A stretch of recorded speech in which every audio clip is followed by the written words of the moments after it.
అంబేద్కర్ జిల్లా ముమ్మడివరం నగర పంచాయతీ పరిధి 3వ వార్డు పల్లెపాలెం గ్రామంలో శ్రీ వెంకటేశ్వర స్వామివారి దేవాలయంలో భక్తులతో కిటకిటలాడింది.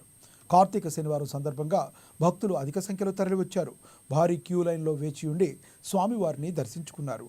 ఆలయ అర్చకులు కొండవిటి రాంబాబు, ఆదిత్య ఆధ్వర్యంలో అభిషేకాలు నిర్వహించారు. ఆలయ ఆవరణలో బ్రహ్మకుమారి స్వారి ఆధ్వర్యంలో 12 జ్యోతిర్లింగాలు ఏర్పాటు చేశారు.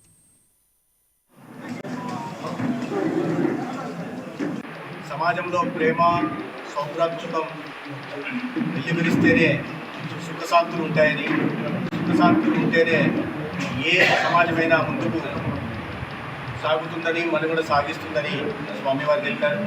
ఈ సందర్భంగా ప్రజలందరూ కూడా పరమత సహనాన్ని, కులాల వారిగా విడిపోకుండా, ప్రాంతాల మధ్య విద్వేషాలు పెంచేవారి విధముల్లోకి రాకుండా ప్రజలు ప్రేమను, సమాజంలో ప్రేమను పెంచుతూ వాళ్ళు అభివృద్ధి చెందుతూ రాష్ట్రాన్ని, దేశాన్ని కూడా అభివృద్ధి పరంగా తీసుకెళ్లాలని కోరుతున్నాం.